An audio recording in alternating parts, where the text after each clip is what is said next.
Hello दोस्तों, मेरा नाम महेंद्र पाल है और मैं झारखंड के रांची शहर में रहता हूँ। मैं आज आपको 5 साल पुरानी अपने साथ घटी बेहद ही डरावनी घटना के बारे में बताने वाला हूँ। उस समय मैं कॉलेज में पढ़ा करता था और अपने गांव दादाजी के पास कम ही जाया करता था।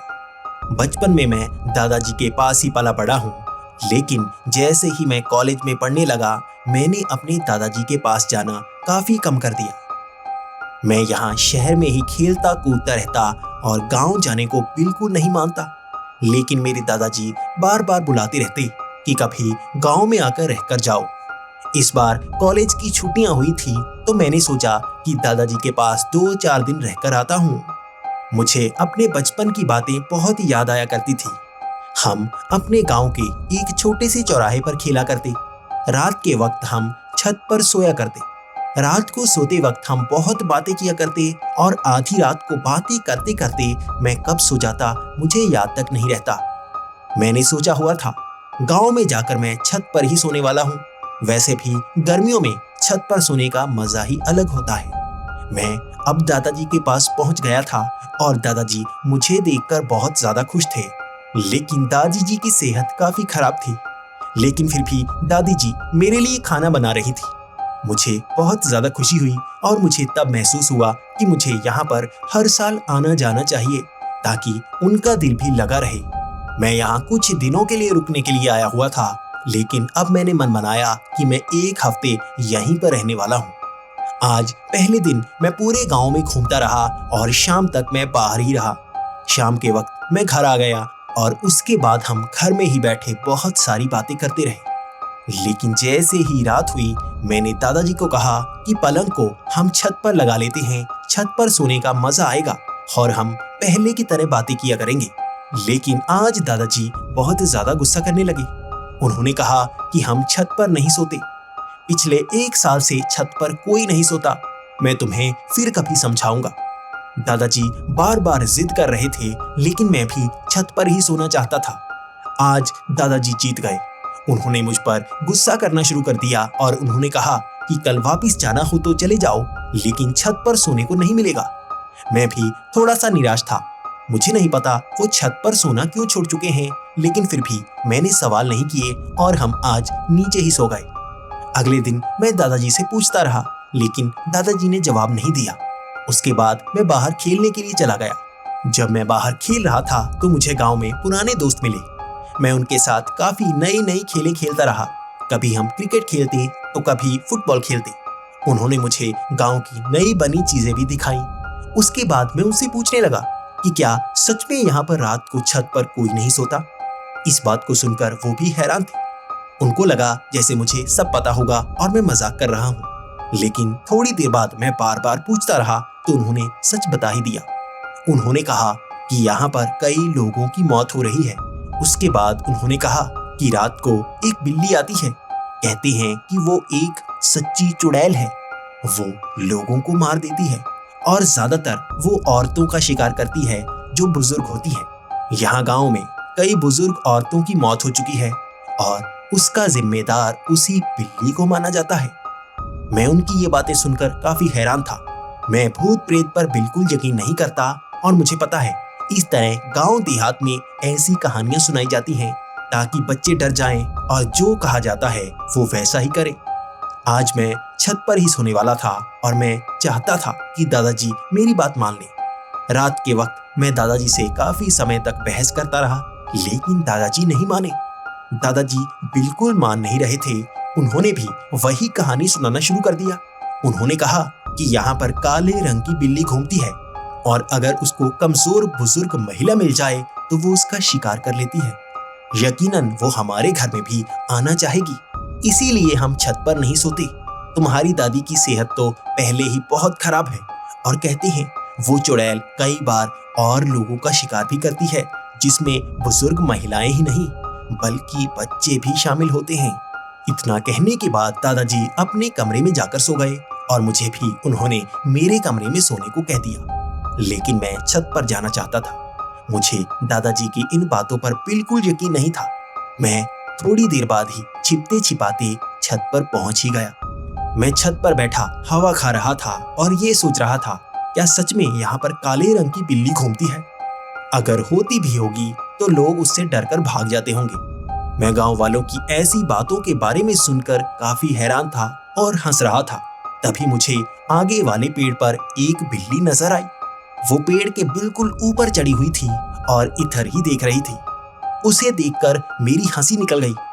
मैं उससे जैसे बातें कर रहा था। मैंने कहा, तू सच में चुड़ैल है?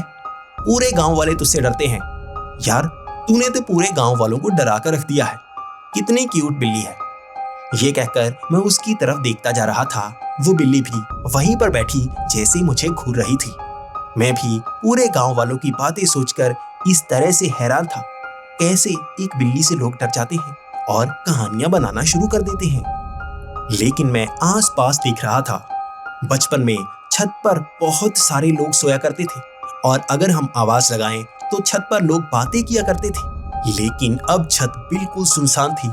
मुझे दूर दूर तक किसी छत पर कोई भी सोया हुआ नजर नहीं आ रहा था। मैं भी सोच रहा था, लोग डरकर किस तरह से अपने घरों के अंदर ही बंद हो चुके हैं।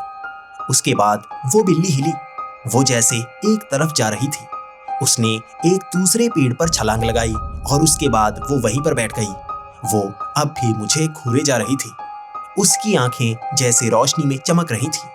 वहां पर चांद निकला हुआ था। मुझे ऐसा लग रहा था जैसे चांद की रोशनी उसकी आंखों से टकराकर बहुत ज्यादा बढ़ चुकी है। वहां मैं उसे घूरे जा रहा था और वो भी मुझे घूरे जा रही थी। थोड़ी देर बाद वो जैसे छलांग लगाकर हमारी छत पर आ गई। वो हमारी छत पर एक कोने पर खड़ी मुझे अब भी घूरे जा रही थी। मुझे लग रहा था वो बिल्ली बेचारी डरी हुई मुझे इस तरह से घूर रही है जैसे मैं उस पर हमला ना कर दूं। यकीनन गांव में उस पर पत्थर फेंके जाते होंगे। यकीनन उसे मारा जाता होगा। उसके बाद वो चलकर जैसे एक तरफ गई। वो सीढ़ियों की तरफ गई थी। अब मैं नीचे नहीं जा सकता था क्योंकि वो बिल्कुल सीढ़ियों के पास बैठी थी। मैं वैसे भूत प्रेत पर यकीन नहीं करता, लेकिन मुझे निकलकर तो सीढ़ियों से ही जाना था और वो सीढ़ियों के बिल्कुल सामने जाकर बैठ गई थी। मैं थोड़ा सा तो डर रहा था। मैं इन चीजों पर यकीन नहीं करता, फिर भी मन में ख्याल तो ऐसे आते ही हैं।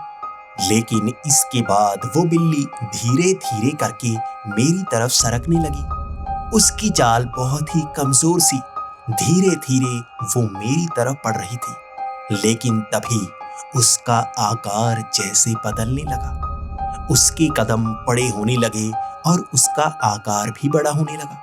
वो धीरे धीरे काले रंग की एक औरत में बदलती जा रही थी। मेरी आंखों के सामने एक बिल्ली एक औरत के शरीर में बदल चुकी थी। मुझे अपनी आंखों पर यकीन नहीं हो रहा था। मुझे ऐसा लग रहा था जैसे मेरी आंखों के सामने कोई फिल्म चल रही हो या मैं कोई सपना देख रहा हूँ। बिल्कुल सच में एक बिल्ली एक औरत बन गई। वो मेरी तरफ घूरे जा रही थी। उसकी आंखें अब भी बिल्ली की तरह चमक रही थी और मैं जानता था ये कोई साधारण बिल्ली या साधारण औरत नहीं है। मुझे दादाजी की कही हर बात याद आ रही थी। यकीनन ये वही चुड़ैल है जो कमजोर लोगों पर हमला करती है और उन्हें मार देती है। यकीनन ये हमारी छत के आसपास घूम रही होगी क्योंकि दादी जी की सेहत बेहद खराब है। अब इन बातों पर मैं भी यकीन करने लगा था, लेकिन उसके सरकने की रफ्तार धीमी थी। फिर भी धीमे धीमे वो मेरी तरफ बढ़ती जा रही थी। मैं छत के एक कोने पर सिमटा हुआ बस उससे बचने का इंतजार कर रहा था। मैं चिल्लाना शुरू हो गया, वो चुड़ैल आ गई। इसके बाद वहां पर किसी की आवाज नहीं आई, लेकिन नीचे से जैसे लाठी के खटकने की आवाज आई। ये दादाजी थे जो लाठी लेकर छत की तरफ दौड़ पड़े। दादाजी की हिम्मत देखने वाली थी। मैं उनको ये बता रहा था कि सीढ़ियों पर वो चुड़ैल खड़ी है, लेकिन दादाजी भागते हुए सीढ़ियों से ऊपर की तरफ आए जा रहे थे। दादाजी सीढ़ियों से ऊपर बढ़ रहे थे, लेकिन वो औरत जैसे मेरी तरफ घूरे जा रही थी। उसकी आंखें इतनी भयानक थी कि मैं डरा हुआ था। जैसे ही दादाजी ने अपना कदम छत पर रखा, वो जैसे धुआं बनकर वहां से गायब हो गई। तब मैंने ना उस औरत को देखा और ना ही बिल्ली को। लेकिन दादाजी भागकर मेरी तरफ आए और मेरी बांह पकड़ी और मुझे नीचे ले गए। वो जल्दी से मुझे एक कमरे में ले गए और उन्होंने कमरे की कुंडी लगा ली। उसके बाद दादाजी मुझे डांटने लगे, तुम्हें कहा था छत पर मत जाना, यहाँ एक चुड़ैल घूम रही है, कई लोगों की मौत की वजह बन चुकी है वो चुड़ैल, तुम्हें मरना है क्या? लेकिन मुझे अब दादाजी की बातों पर यकीन आ चुका था। लेकिन मैंने दादाजी को कहा, वो बिल्ली मेरे सामने चुड़ैल बन गई, लेकिन दादाजी जब आप ऊपर आए वो हवा में गायब हो गई। तब दादाजी कहने लगे, मुझे पता है जिसको भी वो नजर आती है दूसरे किसी को नजर नहीं आती, वो जैसे धुआं बनकर गायब हो जाती है। दादाजी की बातों में एक डर था, एक सहम सी थी। वो इस तरह से बता रहे थे जैसे वो उस चुड़ैल को खुद देख चुके थे। मैं जानता हूं वो डर, हमारे पैर तक नहीं हिलते, गले से आवाज तक नहीं निकलती। मैं इतना डरा हुआ था कि अगले दिन ही उस गांव से जाना चाहता था। मेरी बात पूरे गांव में फैल चुकी थी कि हमारी छत पर वो चुड़ैल दिखी है। लेकिन दादाजी के प्यार के कारण मैं पूरा हफ्ता वहां पर रहा, लेकिन छत पर ना मैं रात को गया और ना ही दिन को गया।